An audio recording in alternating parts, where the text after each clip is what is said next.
Hello, everyone. My name is Douglas Sprang, and I lead the Energy and Environment series for the MIT Club of Northern California. I'm delighted to kick off our 2021 season of all virtual events featuring top speakers in the field, beginning this season with none other than Tom Steyer. I'll be back at the end of the program to announce our October and November speakers. But now, I would like to introduce Mark Platchon, our moderator for today's event, who will introduce Tom and conduct this fireside chat. Take it away, Mark. Thank you, Doug. Hello, everyone. Welcome to a very special MIT Energy and Environment Alumni Club event. I am Mark Platchon. I'll be your moderator this afternoon in a fireside chat with Tom Steyer. Questions were collected in advance during the registration. Additional questions can be submitted via the Q&A button at the bottom of your screen. We'll try to get to as many as we can. I've started up the virtual fireplace here for our fireside chat, Tom. So let's get started. Okay. You almost have a fireplace in the background. Hey, we live in interesting and challenging times. Nature's threats, forest wildfires right now, hurricanes, floods, droughts, ice sheet loss, species extinctions, they're all around us, and they're being accelerated by human activity. The International Panel on Climate Change, the IPCC, and the National Climate Assessment Reports recommend urgent international action has to be done to transform our energy ecosystem. Meanwhile, the US, unfortunately, is on the verge of withdrawing from the Paris Accord. With upcoming elections and the appointment of a new Supreme Court justice, climate change, energy, and environmental policy are important points of differentiation right now between the parties. In fact, the GOP has no climate platform, so there's really only one platform to consider. So we're thrilled to have you, Tom, here to talk about climate, energy action, and policy. As a former presidential candidate, you've become a climate change activist, philanthropist. Thank you so much for being here to help us with this. Tom is now the co-chair of the Biden for President campaign's Climate Engagement Advisory Council, if I got that right. It's a mouthful. Perfect person to explain to us how Joe Biden's Build Back Better plan will address all these issues that we're putting on the table, we're putting in the fire. But Tom, let's get started. You are a successful businessman, and something happened along the way that caused you to say, I'm gonna have a second career. I'm gonna do something really different. And that's when you changed to becoming this politically active philanthropist and the climate activist. Can you talk us through that? And by the way, we invited, this is the MIT Club, we invited the Stanford Club and the Berkeley Club, and a lot of other people who are into this. So you can assume this is a crowd that let's say believes in science. So yes. you can go from that. So Mark, first of all, thank you for having me. I know MIT's commitment, not just to science and engineering, but to focusing on energy and climate has been really extraordinary and unique. And I've been on the interactive program that MIT has to try out different policies, and I'm scheduled to go on it again because it's a really fun game to play, but also an important game to play. But literally, I've known about what MIT's been doing for about 15 years. Let me also say that my son, Sam, was a grad student at Stanford in kind of CS, but he also was the president of the Energy Club on Stanford's campus, which, as he said, is the fanciest name for any job which really involves going out and buying pizza for everybody else in the history. But let me say that he did that because he also, Sam, is also very committed to the move to clean energy, to all the issues you were talking about in terms of climate, extinction, really the degradation, the severe degradation of the natural world at the expense of human beings and every other species on the planet. And so how did I get there? Look, I was an investor. I'm from the United States, if you can't tell from my accent. I basically grew up believing that our system involved a lot of screaming and yelling, but a lot of, on the surface, but underneath it, a lot of compromise and effectiveness. And I felt that, my job was to allocate capital in ways that would make our country more productive and, successful, and that the political system would work in its own way. And then sitting around the table about 15 years ago with our 4 kids, I asked them, what do you guys think? And we came to the conclusion, wow, the system's not working on climate. So was there a trigger event? It was And that literally, that was it. Is like we used to play this game of, if you look 100 years in the future and look back on our time, what are they going to say about we're so stupid? Like, how could these people have been so stupid? And we were like, because you can do that with a lot of times in history. You look back and think, wow, they missed the big point.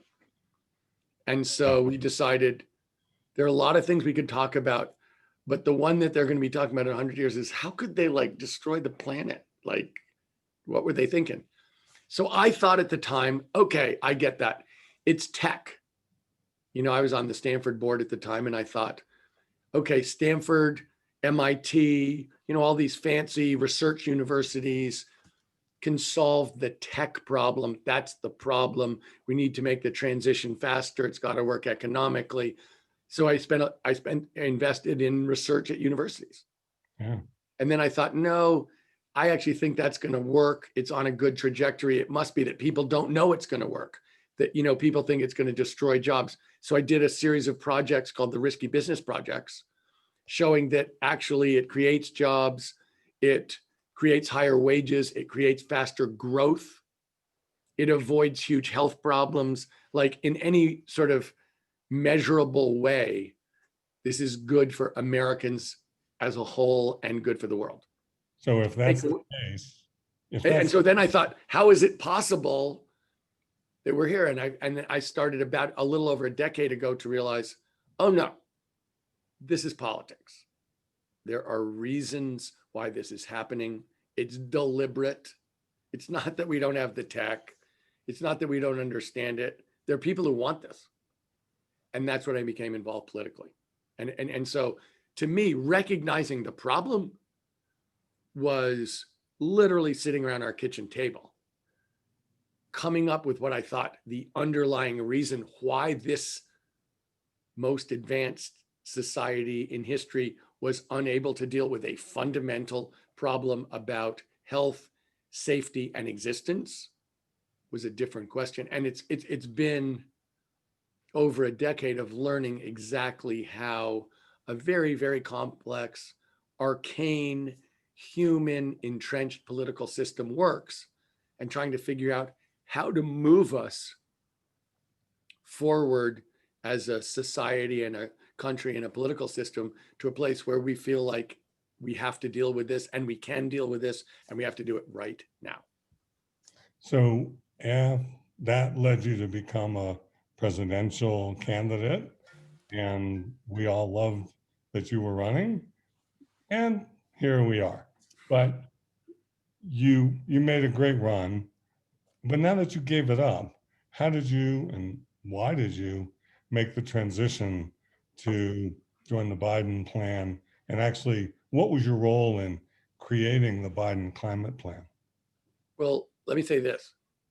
I've been asked by reporters for over a decade, why are you doing this?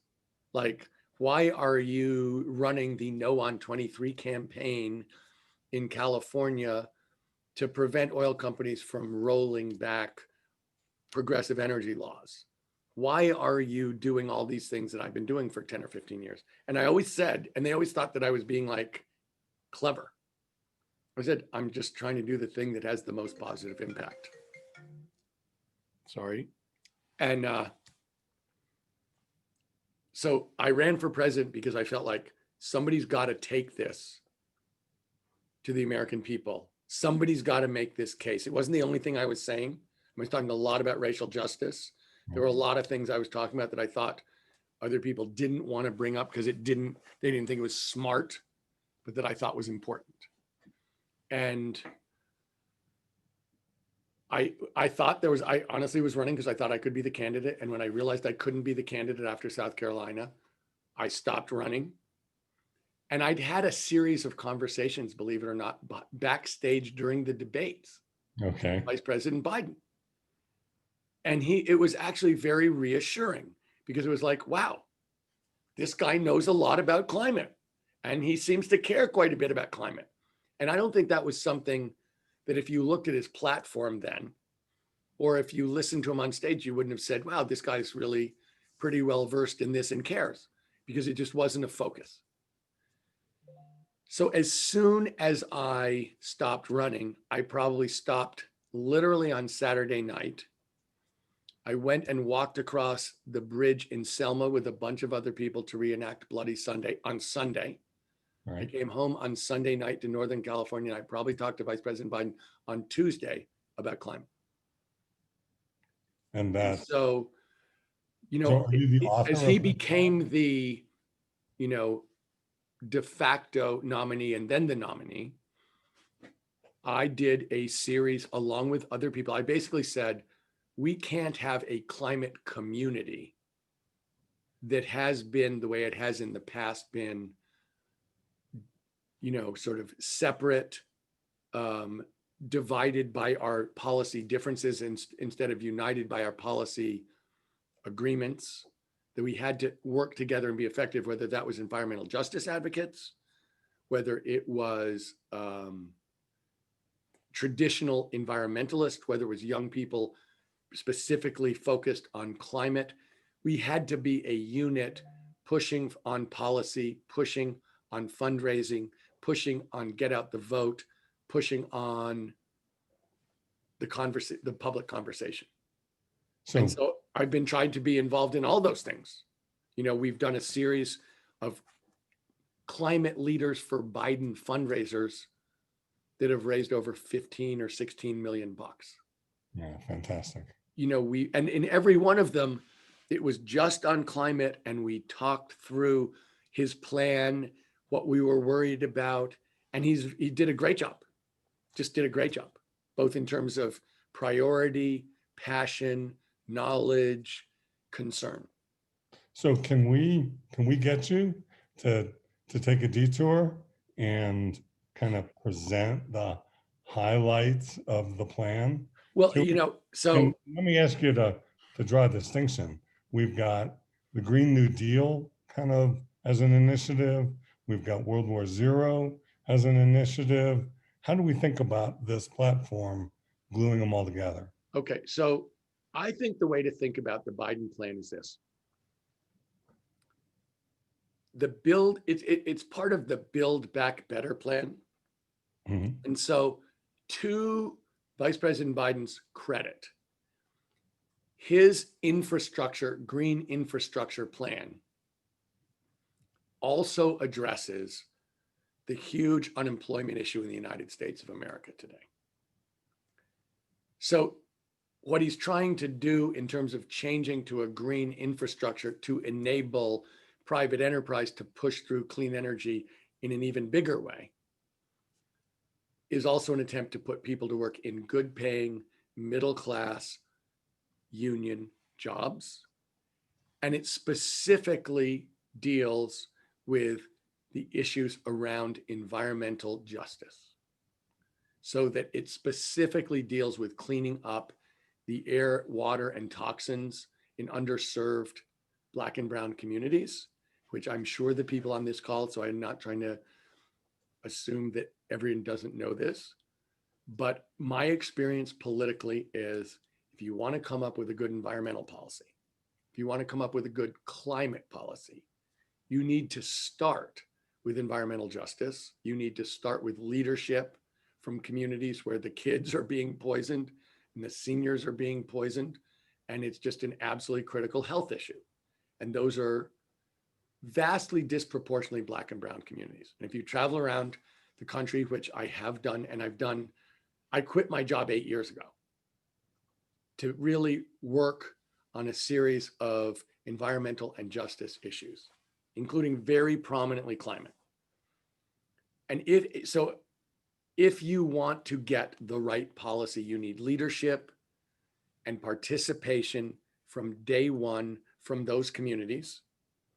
And if you want to have the moral high ground, you've got to have leadership and participation from those communities.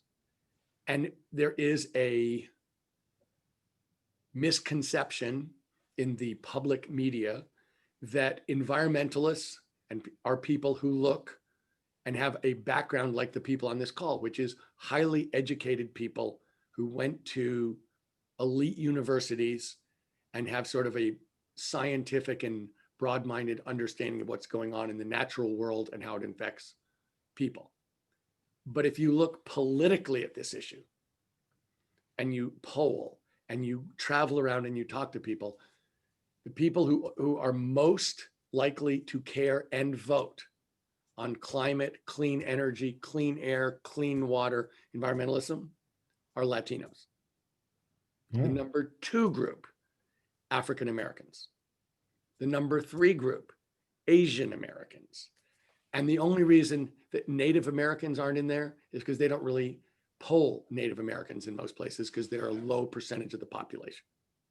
So all I'm saying is this, from a political standpoint, but also from a justice standpoint, it's really important to deal with those issues. And the Biden plan does, by specifically addressing the health issues and specifically setting aside jobs to make sure that as we rebuild the, desperately needed rebuilding infrastructure of the United States, to make sure that the jobs are allocated disproportionately to the communities that have been hurt. So do you have enough constituencies aligned on that to make a majority and get things done? Yes. So one thing you should also know, Mark, is this. Now, I know this may have been time bound because it was right after a lot of publicity around the fires and the bad air in California, record number of storms in the Gulf.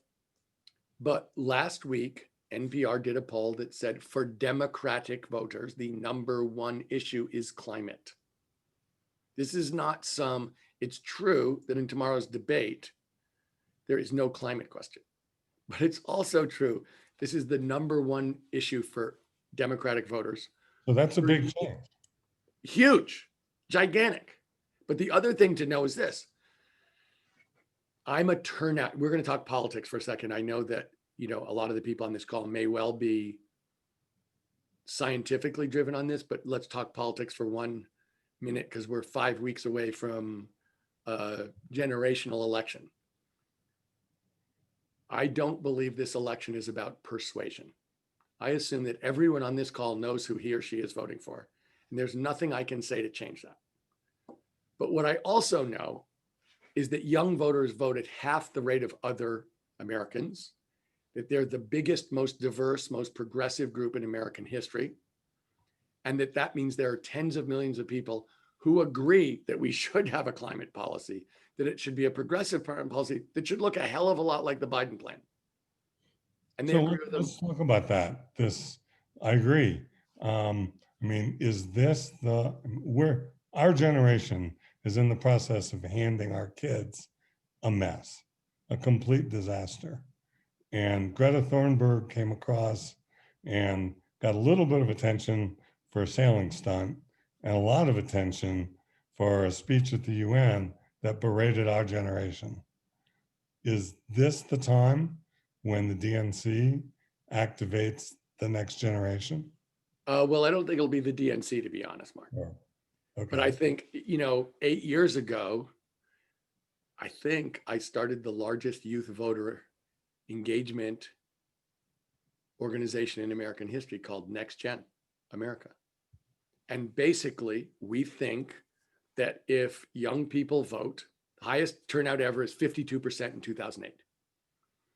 That means for the biggest group of Americans, much bigger than the boomers, half of them don't vote in the best of times. And if they show up, you don't have to persuade anyone to change their mind.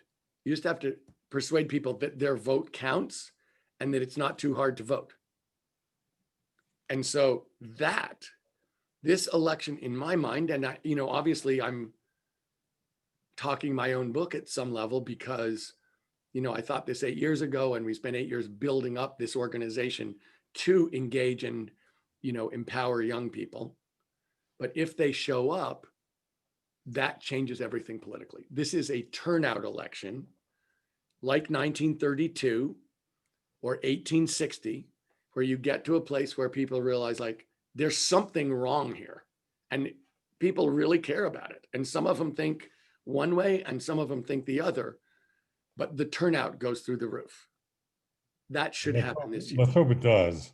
Yeah, Right now, but all the evidence says it will. we've Just to got be some clear. you said the votes have to count, and we've got somebody out there saying, Well, votes- one is to have them cast and the other has them counted. And I Let's take put your them out point, there. Mark. But I also want to say quickly, just summarize the Biden plan. I mean, the Biden plan is $2 trillion in first 4 years. And that's a lot of stuff, obviously. $2 trillion is redoing commercial buildings, HVACs, weatherizing millions of houses, building low-income housing, building charging stations, building rail, really rebuilding the guts of American infrastructure.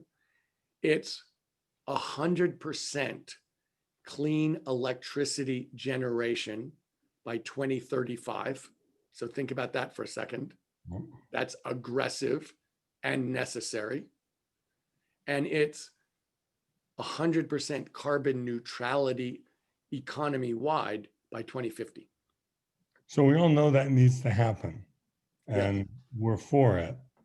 And how's it gonna, what's the structure of how it gets paid for? Is this the time for a carbon tax? Is this the time for just government infrastructure spending? I think, well, first of all, I think, let's take a step back and talk about the economy. I mean, I started by saying that the Risky Business Project was about putting the lie to the statement that it's jobs or the economy, the traditional Republican opposition to clean energy, which is like, oh my God, we have to destroy the natural world and kill ourselves, or the economy will fall apart. First of all, that's statistically not true. Right. And the easiest way, when the Clean Air Act was passed in 1970, business opponents claimed that it would cost trillions of dollars. And all the analysis is it's saved trillions of dollars. That it's been a gigantic plus for the American economy. And all of our analysis through Risky Business, but all of everybody's analysis is, oh my gosh, rebuilding the economy is necessary right now. We have high unemployment. Money is effectively the cheapest it's ever been in American history. Yeah. So we have real need, the ability to do it, and honestly, infrastructure that needs to be changed. We obviously. So let's say we get the coal out of the coal plants generating electricity. Who's gonna get jobs for all the former coal miners and the rest So of there that? is a huge issue about, and this is a good both human point, and let me say this about Joe Biden. Joe Biden really cares about working people. He specifically cares about working people, working families, union people. People are trying to put food on the table and pay the rent. And so he never talks about this without talking about this question, which comes under the, respecting the dignity of working people and protecting them. So over the next 15 years, we're moving to 100% clean generation. But honestly, this plan creates millions and millions of jobs. Think about it, a $2 trillion infrastructure plan all over the United States of America. Now, it's true, we're going to have to be especially careful to take care of workers in declining fossil fuel industries. And that's been the pledge. And so I'll say a couple things. One is the largest energy union in the country is the International Brotherhood of Electrical Workers, the IBEW. And the president of that, Lonnie Stevenson, is part of the Climate Engagement Advisory Council, which I co-chair, and that he's a very long-term enthusiastic supporter of the vice president because he knows that Joe Biden really cares about working people. He's confident that there are going to be a ton of jobs created. I mean, if you think about everything I'm talking about, including bringing manufacturing back here, those are all jobs for electricians and electrical workers. So okay, let's say we get the job side of it. You've got industry that's got, electrical power plants that aren't depreciated yet, stranded assets, Highly aware. financial Well, machination. let me make one more point about, obviously there are a ton more solar workers than coal workers. Right. The number of people work, I mean, it doesn't mean we don't care about them, because we do. And it's incredibly important that we make sure that they're taken care of and held harmless. But it's also true, we're talking about millions and millions of net jobs. So as I always say, one theoretical job does not equal one real job where the person's getting paid this week. What really counts is specific jobs for specific people. And so that's a challenge to make sure that these are not the hollow political promises that people talk about, that we're really delivering in a way, including for the people in declining industries. And that's a big part of this, is to make sure that that in fact happens. But sorry, Mark, what was your? Circle back. What's the view? I mean, is this the time when a carbon tax or some kind of carbon pricing, carbon policy? That is not part of the Biden plan. The Biden plan is really about creating the infrastructure to set it up so that American business can create the clean energy, zero emission vehicles, build the different products so that we bring manufacturing back here. We create many more jobs than we're just talking about in terms of the infrastructure. And we really are the point of the spear in terms of technology and change. The way that's how America's thrived, is not by being the lowest cost commodity producer, but by being the most innovative new producer in new things like clean energy. When we look at this, have they contemplated a carbon price? It hasn't been part of the plan. Is it something that I know people are thinking about in Washington, D.C.? Of course I know that. But that is not part of the plan, because what we need to do on very early, and I'll explain why, we need to make a real commitment domestically to clean energy and really leading the world in terms of creating the technologies that will let everybody succeed. Because, this is a 15% American problem, 85% non-American problem. So if we are perfect and the rest of the world continues on its merry way, emitting greenhouse gases, we lose. We all win or lose together. But we're not solving this problem without American leadership. But we're not going to have credible American leadership after Donald Trump if we don't have somebody, and Joe Biden has a lot of international experience and contacts and credibility, but we need to make a commitment as a country. We're going to do the right thing. Now we're asking you to do the right thing. And there, as you said, Mark, this is not something we can get right 15 years from now. This is an urgent, time-bound issue about the deterioration of the natural world and what are we going to do about it. And so, I think we have to get this done very fast. We have to get people to work very fast. And then we have to go internationally with credibility and ask the other big emitters and our trade partners, we're going to have to do this together. And this is what it's going to have to, and we're going to have to do something like Paris, but on steroids. Is there any particular parts of the plan that are geared towards sort of restarting clean tech investment 2.0? Tons. There's a lot. Look, there's a huge,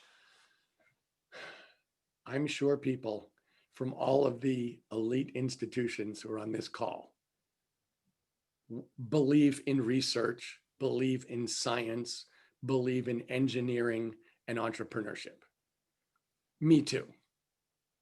I look at those investments in research and I think, oh my God, that's what drives us.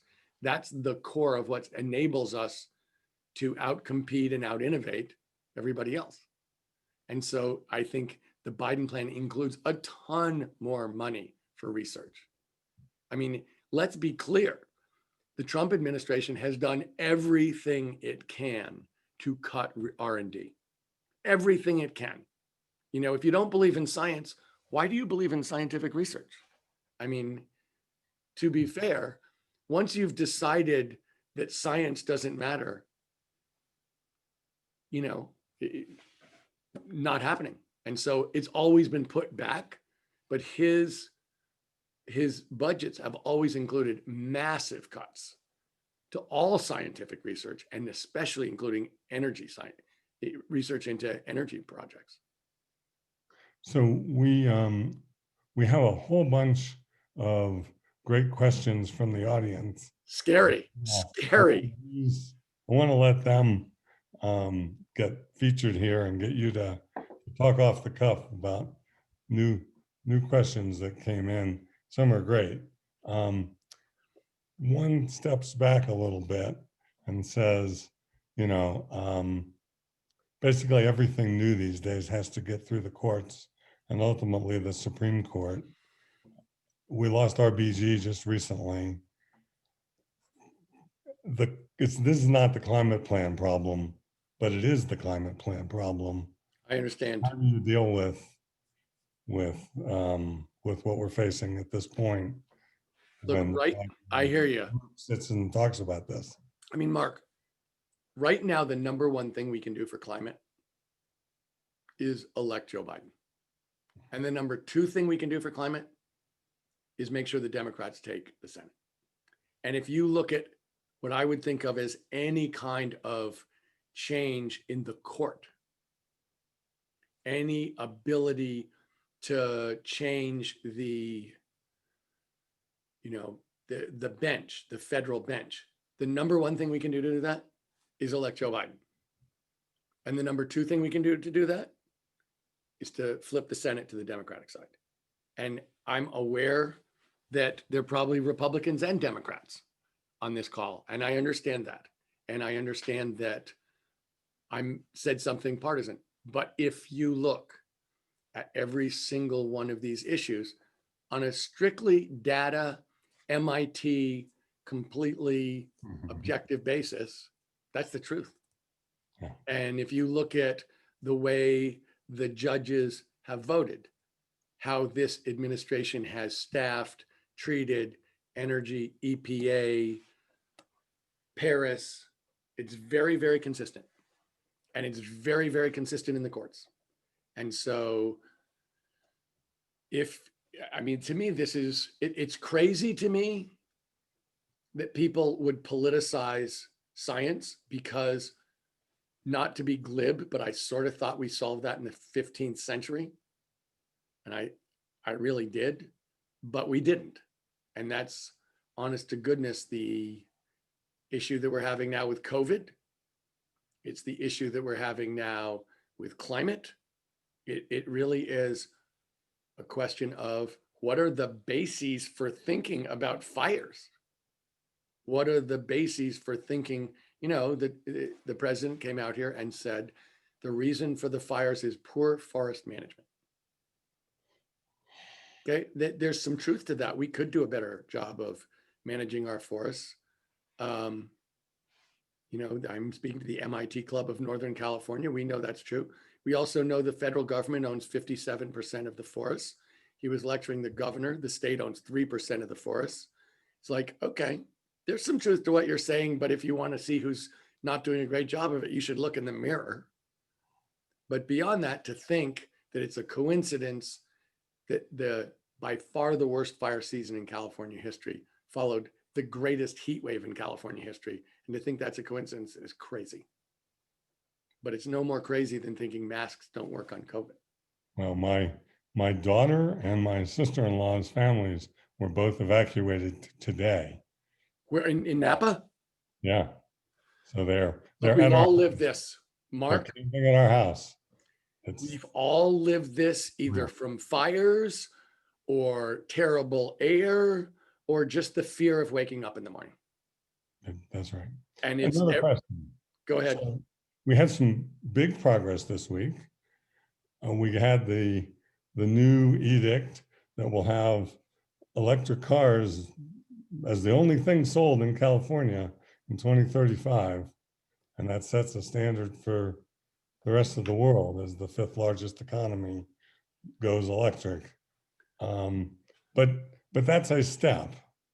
What, it's a great step. What else has to happen? Is that enough? Well, obviously it's, how do we make it happen? but can we put it in perspective? Because in addition to work on the Biden campaign, I'm also the co-chair of the, I think it's like Jobs and Employment or Jobs and Business Task Force for Governor Newsom. Mhm. And I was actually there for that announcement. And to put it in perspective, in California, over half of the greenhouse gas emissions are either from transportation or from the extraction of fossil fuels for transportation. Over half. So for us to reduce our greenhouse gas emissions, we have to go after transportation, or else over 50% is going to just keep going. And it's never gone down. To be clear, the overwhelming way that California has reduced our greenhouse gas emissions is by cleaning up electricity generation. And so that's something which is kind of progressing. But if we're really going to do what we have to do, we have to address this issue.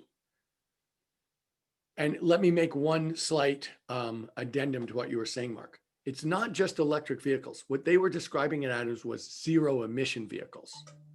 Understanding that there could be a lot of real tech changes from MIT, Stanford, Berkeley, Davis, whatever UCSB grads in technologies, but in the next 15 years and onward, to come up with different ways to get around. And I think everybody has an image of what it's going to look like, but I think there's going to be some surprises personally, or at least in terms of popular conception of what it's going to look like in 2035 in terms of how we're going to get around. But I think that was a huge step forward, because what it's going to do is mean that there are 34 people making electric vehicles in California. It's basically saying there are 2 million cars right now that we buy per year in California. We're 40 million people buying two. We're the biggest state for cars. I mean, we're a real car culture. But all those car companies have to buy 85% of their batteries from China.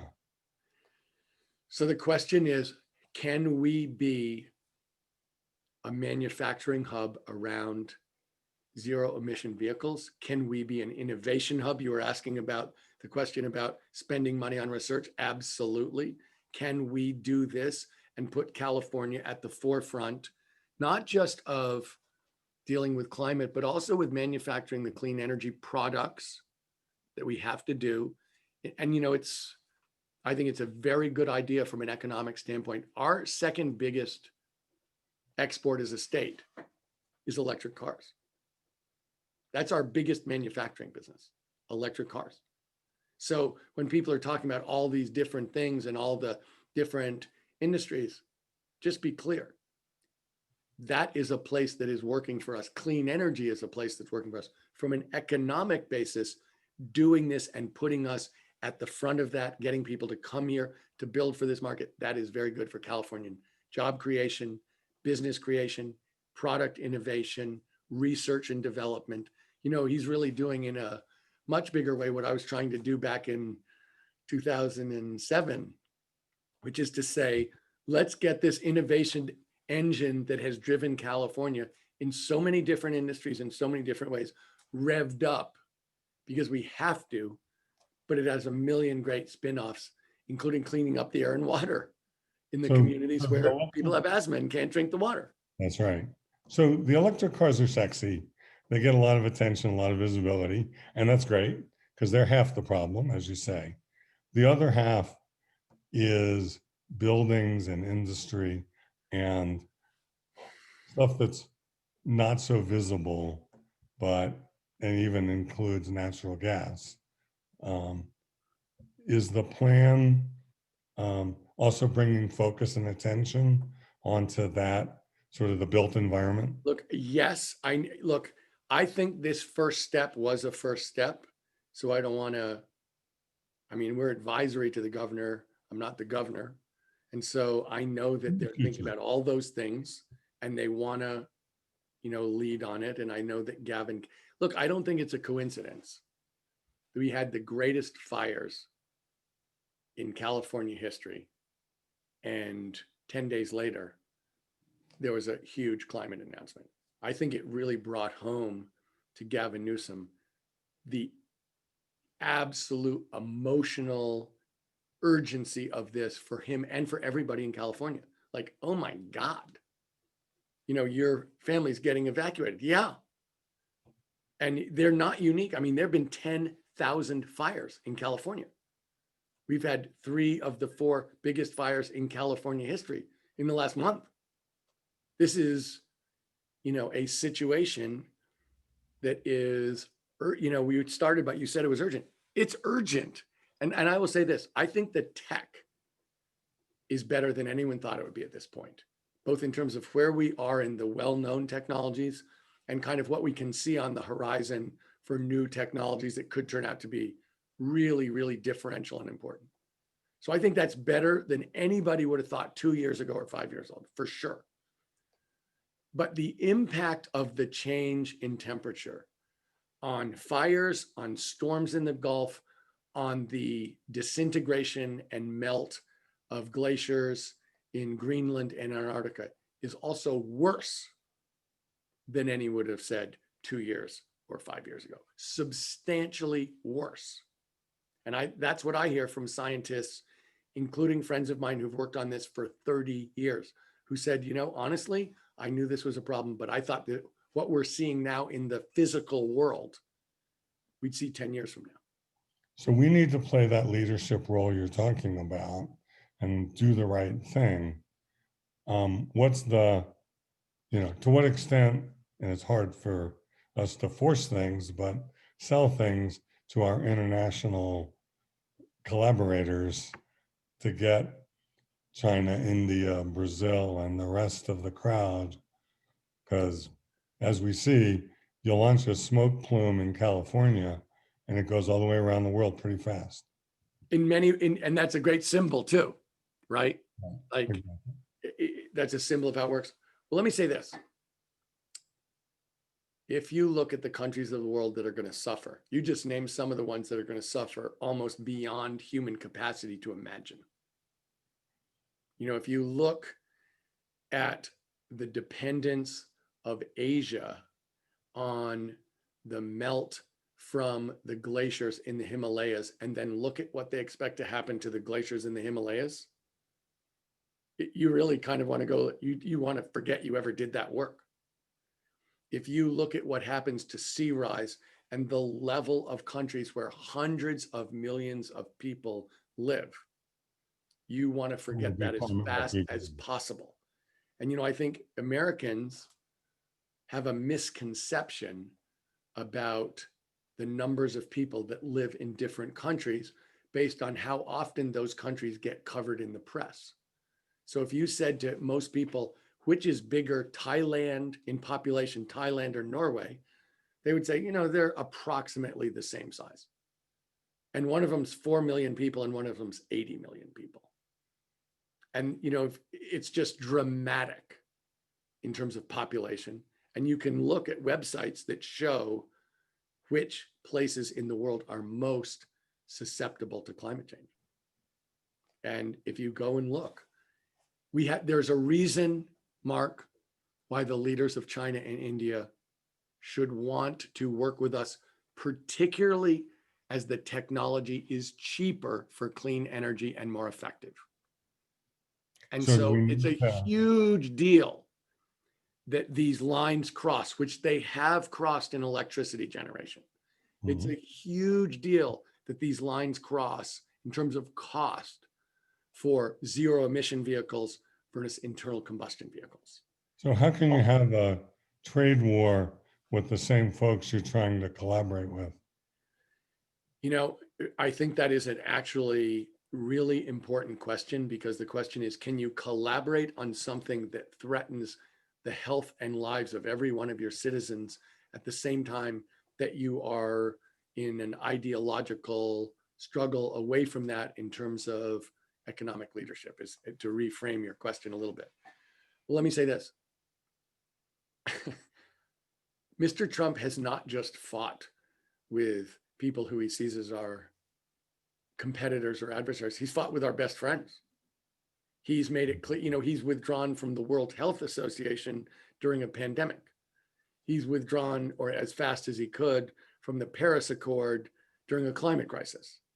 So it's very clear that the management that we have right now, to the extent that it depends upon international cooperation, American trustworthiness, and leadership, is in reverse. And we can see how that works. And so, what is it possible for us to do, I think, is a very fair question.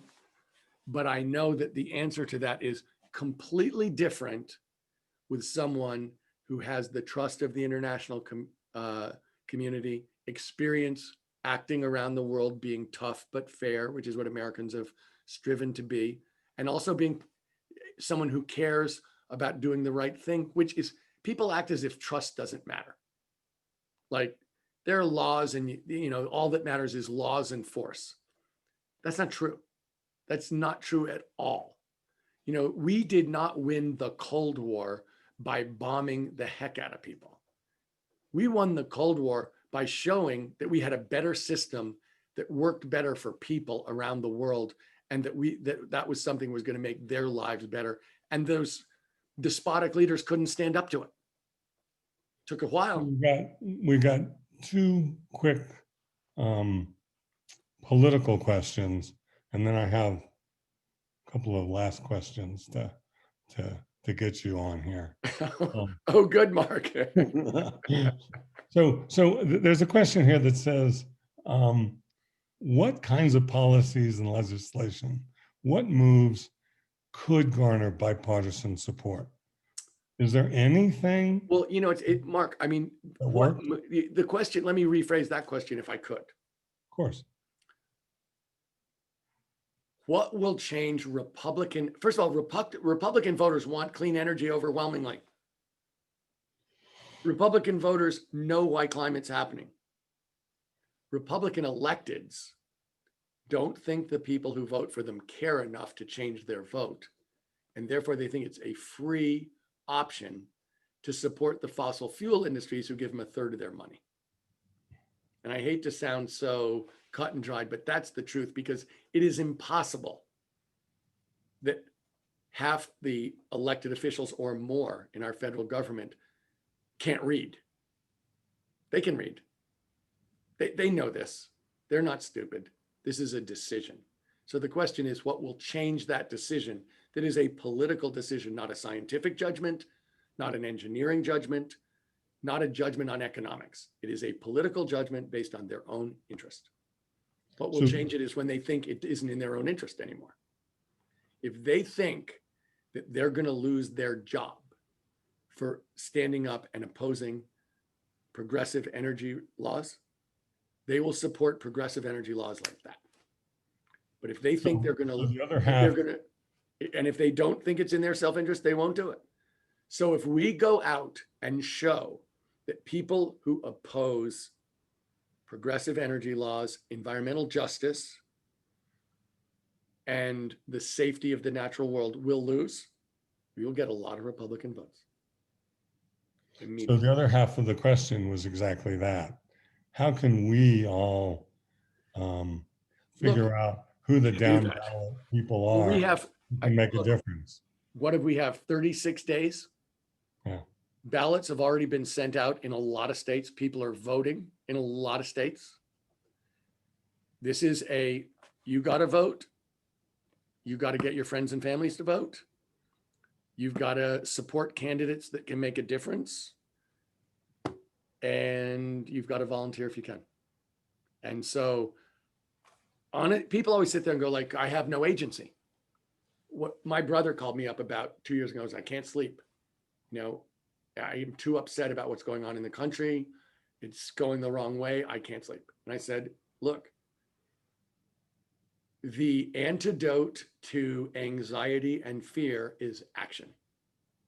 It's amazing. Do a few things and it's like now you're in the fight and you relax. It's like, okay, something's wrong. I'm taking action on the side of trying to right that wrong. And I'm not so anxious because I'm in it. And I truly believe we have 36 days to make a difference and do what Americans, the old Winston Churchill saying, Americans always do the right thing after they try everything else. We have, he was sitting there waiting for us to come in World War II, waiting and waiting and waiting. And here we are. We've tried everything else. We have 36 days to do the right thing. We all have to participate. We all have agency and we have to show up. And that's exactly where we are. And then afterwards, we have to support change and progressive energy change, or it's not going to get done. So we got two really good questions that I decided to make them the last. Okay, Mark. The next to last is the question, they titled it Climate Science. Is it too late? Have we already blown past 1.5 degrees or 2 degrees? Have we already blown past the ppms we can have in the atmosphere? I mean, obviously, What do we got to do? When you have these kind of fires in California and these kind of storms in the Gulf, and I view the economy and the progress of the world on environmentalism. It's like, and I know this is an overused analogy, so I'll apologize in advance. It's like a big steamer. You can't just hit the brakes. There's a ton of momentum. We're going this way, and we're already dealing with huge issues. I mean, I just named 3 of them. Sea rise, storms based on the temperature of the water heating up. That's why we have record number of storms, and fires. And we haven't talked about a lot of other natural world issues, including extinction and species, disappearance. Is it too late? It's never too late, because it's clear now that we're in a situation where we're going to have to adapt to real issues, to people being burned out, to, extremes of temperature. Look, I know the hottest temperature ever recorded was last month in Death Valley, but the one that got me, and I assume a lot of the people here are from California, was 120 degrees in San Luis Obispo. I mean, that just doesn't compute. Oof. I know, it's a Mediterranean climate. It just doesn't make any sense. So are we going to be able to avoid climate issues? No, we're having climate issues, and we have momentum behind that so that we can't just hit the brakes and stop. Can't. So we're going to have to act urgently, change it as fast as we can, and then we're going to have to figure out how to sequester carbon. No question in my mind. Yeah. And are we going to be able to do that? Yes. But is it going to experimental? I know we're not there. I am highly aware that we're not there. But in order for us to get back to a place of, Mark, it's just true. We're going to have to talk. I have a friend from Northern California who wants to plant 1 trillion trees. Okay. I'm just saying 1 trillion trees. Ooh, that's a lot of trees. That's a lot of trees. So we're going to have to get there. So the answer is it too late? It's never too late. But are we, in fact, too late to avoid painful outcomes of climate change? We are too late. We're having painful outcomes of climate change, clearly. And the question is, will we deal with them urgently to prevent them from getting substantially worse? Or are we going to be the frog that lets itself get boiled alive because it's too difficult to reach over and turn down the stove? Yeah. That's the question. So the good news is, as much as the last question was a downer, we had somebody say, here's the last question. This is really the question that says, can you give us some hope? Yeah. Is there a positive way of looking at this I'll that say there's an opportunity definitely. you know how to deal with. So let me say one thing. I said before, the tech is here. If you go and look at what it costs to create a kilowatt hour of electricity, solar and wind are cheaper and going to get a lot cheaper. If you look at where the costs are going to go on clean tech, lower than dirty fuel, lower than internal combustion engines. The tech is really good. And so we can do this. And it's going to get better. America, the people on this call are smart. 320 million Americans are smart. The question here is, can we make this happen politically? And let me say this. We can, we must. And I think the right way to think about this is, look, do you really think that your ancestors had it so easy? Like they weren't dealing with life and death? We're talking about life and death. Mm-hmm. And you know what? Yes, it's real. And if we blow it, it's irrecoverable. So let's not blow it. And that's been true for every generation for 25,000 years. Everyone on this call, your ancestors were sitting in a cave scared to death of what was outside and having to figure out what to do about it. And it was life and death. And we're here. And now we have to sit here and figure out what to do about this. We're capable of doing this. And the question, so here's a challenge. Like, don't think about it like, woe is me. Think about it. It's the real world. We have a real world challenge. It really matters. You have to show up. Yeah, you know what that's called? Life. It really matters that you do the right thing. It really matters that you try. It really matters that we're smart and don't give up. Yeah. That's an opportunity to have a meaningful life. Don't feel bad. That's what you got put on the planet to do, this right now. Great opportunity. Don't feel bad. Let's just go do it. And we're a link in the chain. Let's be a strong link in the chain. Well, we're very glad that we have somebody with vision and guts to lead that. Thank you very much. It's a great pleasure to be with you, Mark. Thank you so much for having me. Appreciate your time, your thoughts, and we wish you huge success. Thank you very much. Thank you. Thank you all. I hope this was useful. I want to turn it over to Doug Spring to talk a little more about the MIT Club wrap-up. Thank you so much, Mark, for a marvelous job of moderating, and Tom for helping out with this great event and being the center of attention. It was really terrific. It's really been fun to appreciate this first virtual event that we had, and you guys have really, made a big difference in getting us started in our all virtual season. Speaking of that, the next slide will show you that we have 2 more events coming up. And there we go. So the next is on October 20th, that's Tuesday, and it features David Hochschild, who is the chair of the California Energy Commission. And he's been in that job ever since Newsom took over as governor. And he's going to be talking about California's clean energy future, reviewing what's happened in the past, and then talking about some of the really exciting opportunities that are lying ahead to get us moving continually along this path towards totally environmental now. So in California as a leader is a great place to start and watch what happens. And then on November 12th, really just a little over a week after the election, we are really fortunate to have John Holdren, who was the White House advisor in the Obama administration for science and technology. And he's going to talk also about climate change policy, but he's going to give like a post-election analysis regardless of risk. And so we're going to be hearing basically what his assessment is going to be going forward.